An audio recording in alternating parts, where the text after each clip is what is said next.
Kindergarten. Ikalawang markahan. Ikalawang linggo. Pagtuklas sa ating komunidad. Ito ang mga lugar ng pagkatuto sa aking komunidad. Unang araw. Mensahe. Maaari akong matuto sa iba't ibang lugar sa aking komunidad. Nariyan ang mga paaralan, daycare centers at mga silid-aklatan. Ano ang mga lugar sa ating komunidad kung saan maaari kayong matuto? Ang paaralan o eskwelahan ay isang lugar kung saan nag-aaral ang mga mag-aaral.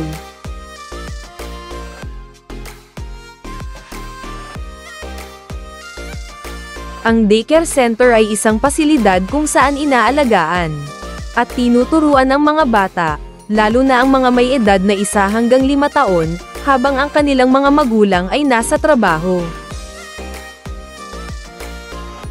Library o silid-aklatan. Ito ay isang lugar kung saan matatagpuan ang maraming aklat at iba pang babasahin na maaaring hiramin o basahin para sa pag-aaral, pananaliksik, at libangan.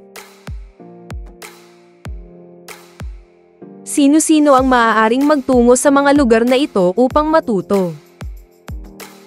Mga mag-aaral, mga guro, mga mananaliksik, mga magulang at tagapag-alaga, sino mang nais matuto.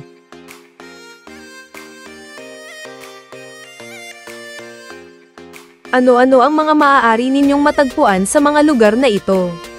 Makikita rito ang mga aklat, dyaryo, magazine, at computer na gamit sa pananaliksik. Ano-ano ang maaaring gawin ng mga bata sa mga lugar na ito?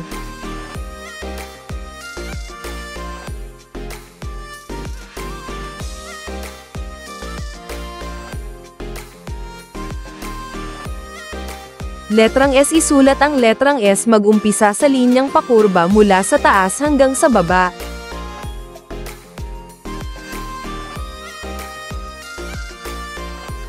Bilang 7.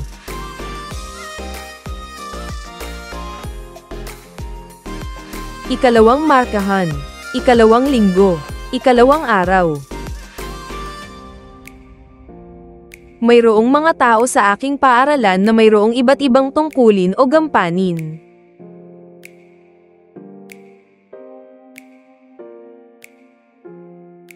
Sino-sino ang maaari ninyong makilala sa ating paaralan? Mga tauhan sa paaralan, punong guro, coach, guidance counselor, mga guro, librarian, school clerk, janitor, canteen helper, school nurse, school guard.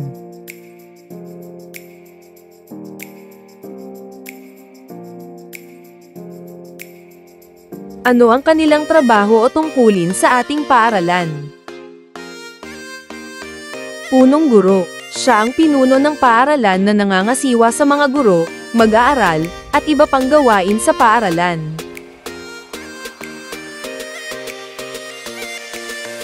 Coach. Siya ang nagtuturo at gumagabay sa mga mag-aaral sa larangan ng iSports.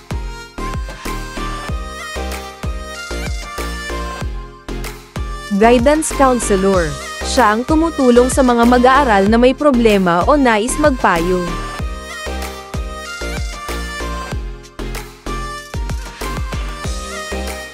Guro. Siya ang nagtuturo ng mga aralin at tumutulong sa mga mag-aaral na matuto.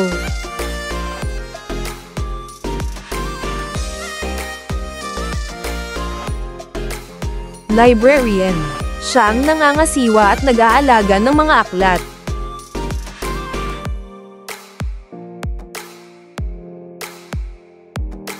School clerk. Siya ang nag-aasikaso ng mga papeles at administratibong gawain sa paaralan.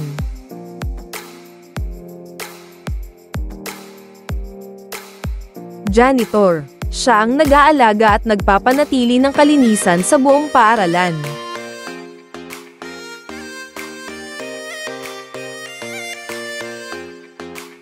Canteen helper. Siya ang tumutulong sa paghahanda at pagbebenta ng pagkain sa kantina ng paaralan.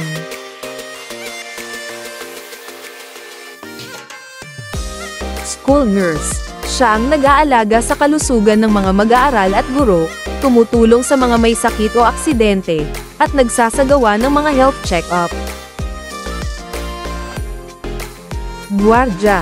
Siya ang nagbabantay sa seguridad ng paaralan, tinitiyak na ligtas ang mga mag-aaral, guro, at mga bisita sa loob at labas ng paaralan.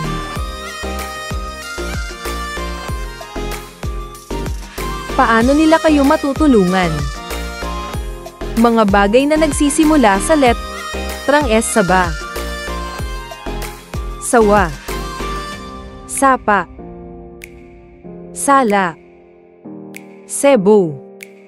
Siso. Siko. Solo. Susi. Suka.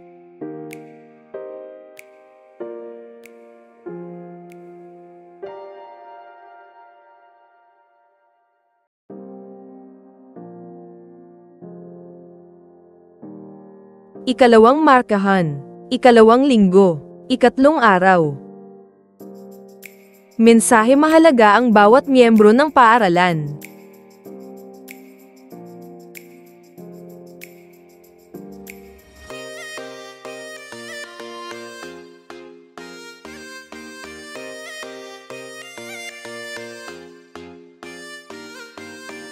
Ano ang kahalagahan ng gampanin ng bawat miyembro ng paaralan? Magbasa tayo. Sa, se, si, so,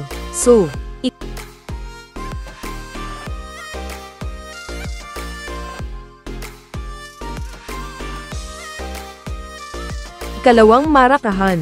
Ikalawang linggo. Ikaapat na araw. Mensahe para matuto sa paaralan. Kailangang marunong makipagsundo sa mga kaklase, guro at iba pa.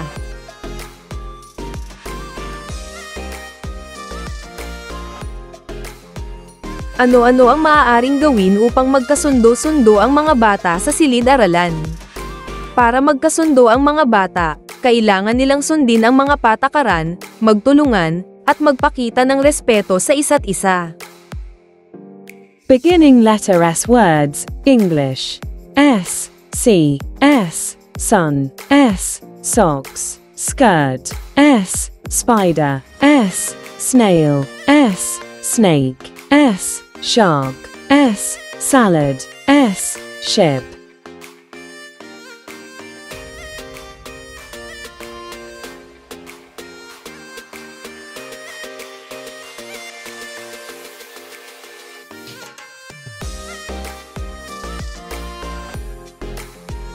Ikalawang markahan.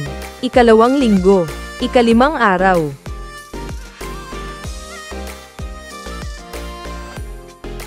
Mensahe mahalaga na pumapasok sa paaralan ang mga bata.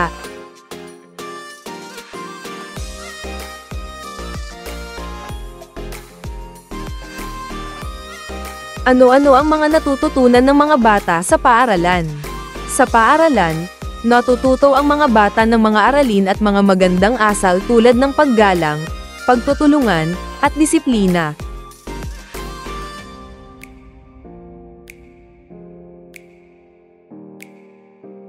Bakit mahalagang pumasok at mag-aral?